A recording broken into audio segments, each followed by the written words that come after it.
तुम ninth class. आज का जो हमारा टॉपिक है वो है स्टोरेज डिवाइसेस। ठीक है, लास्ट में हम लोगों ने मेमोरी पढ़ी और डिफरेंट टाइप्स की मेमोरी पढ़ी, क्या होती है, किस पर्पज़ के लिए इस्तेमाल होती है। ठीक है, आपसे कहा गया था कि अगर कोई क्वेश्चन हो तो आप लोग जो है पूछें ताकि उसका जो है आंसर कर सकें।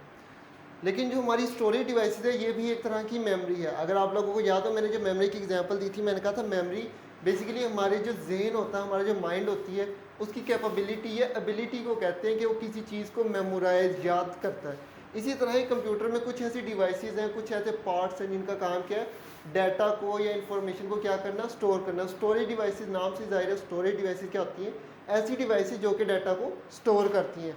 तो यहाँ पर उसकी जो है सिंपल डेफिनेशन लिखी है, the devices which are use to store data are called storage devices. वो डिवाइसेस जिनको हम डाटा स्टोर करने के लिए इस्तेमाल करते हैं उन्हें क्या कहते हैं, स्टोरेज डिवाइसेस।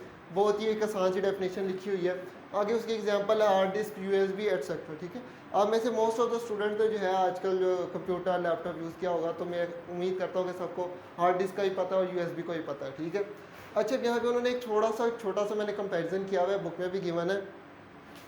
वो क्या है, मेमोरी और स्टोरेज डिवाइसेस का। मैं एक चीज़ आप लोगों को बता दूं, मेमोरी और स्टोरेज डिवाइसेस दोनों ही मेमोरी है, यानी याददाश्त है, यानी दोनों के अंदर क्या होता है, डाटा स्टोर होता है। लेकिन फिर भी इन दोनों के अंदर क्या थोड़ा सा डिफरेंस है।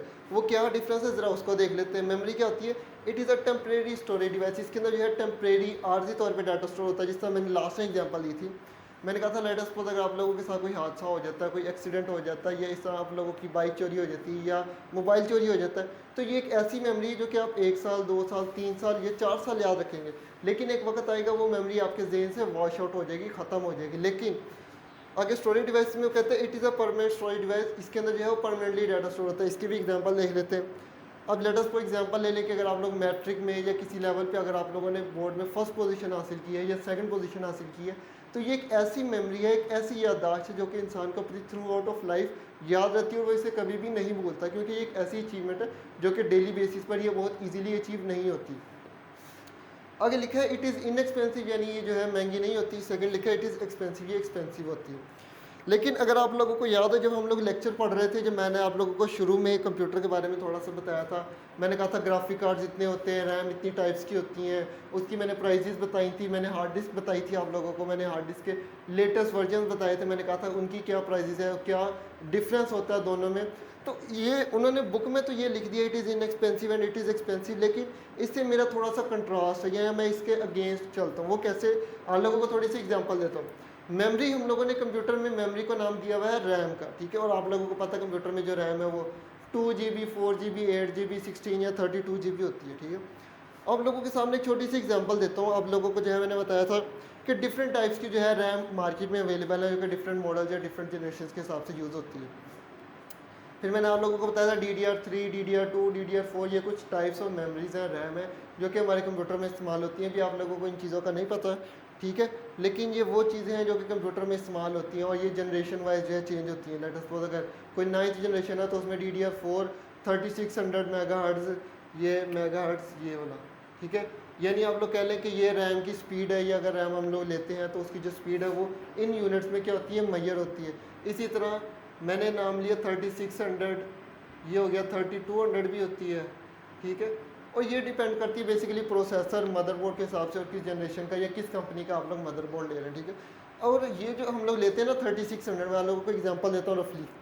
8 GB की अगर आप लोग ये 3600 मेगाहर्ट्ज़ की रैम बाई करते हैं तो इसकी प्राइस है राउंड अबाउट 8000। ठीक है, यानी अगर आप लोग 8 GB की रैम लेते हैं 3600 की, तो वो कितनी है, 8000 की। ठीक है, लेकिन स्टोरेज डिवाइसेस में हार्ड डिस्क हम लोग यूज़ करते हैं, यूएसबी यूज़ करते हैं। आप लोगों को पता है अगर मैं 16 GB की यूएसबी लेता हूँ तो वो हार्डली 500 नहीं तो 700 की होगी, इससे ज़्यादा एक्सपेंसिव नहीं होती। अगर आप लोग अपनी हार्ड डिस्क की बात कर लें तो हार्ड डिस्क 1 TB की अगर मैं यूज़ में लेता हूँ तो वो 500 GB की मुझे 1500 में मिल जाती है।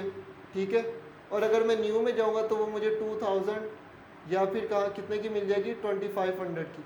और अगर मैं ज़्यादा कैपेबिलिटी की तरफ जाता हूँ, लेट अस फॉर 1 TB, तो वो मुझे कितने की मिल जाती है, वो मुझे 3000 की जो है ना वो किस में मिल जाती है, यूज़ में। और अगर मैं न्यू में जाऊँगा तो वो मुझे कितने की मिल जाएगी, 4500 में। यानी आप लोग देखिए 1 TB आप लोगों ने जो है डिफरेंट डाटा के यूनिट्स वगैरह और सारी चीज़ें पढ़ी हुई हैं, आप लोगों को पता 1 TB कितनी ज़्यादा होती है। और उसकी जगह 8 GB रैम की प्राइस कितनी है, 8000 रुपये। लेकिन फिर मैंने आप लोगों को कहा था कि जो है हार्ड डिस्क जो है इसके अपडेटेड वर्जन आ गए हैं जिनमें हमारे पास SSDs वगैरह भी हैं। तो ये बुक के हिसाब से तो उन्होंने लिख दिया, लेकिन मेरा इससे थोड़ा सा कंट्रास्ट है।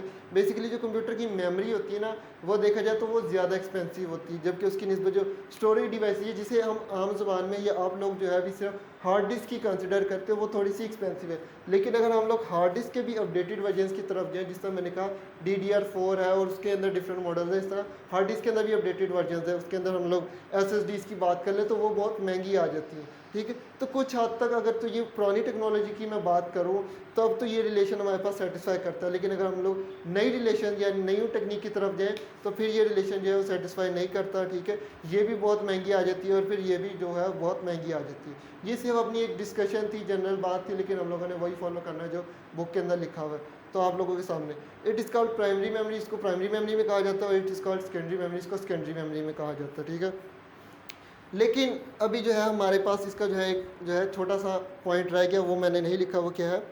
प्राइमरी मेमोरी या रैम क्या होती है? आप लोगों को पता है, जब भी आप कोई चीज़ को एक्सेस करते हो, रन करते हो, सबसे पहले वो हमारी रैम के ऊपर लोड होती है। अक्सर औक़ात क्या होता है, हम लोगों ने एक जो है एप्लीकेशन को रन किया तो वो आप लोग देखते हैं थोड़ी देर में क्या होती है, लोड होती है।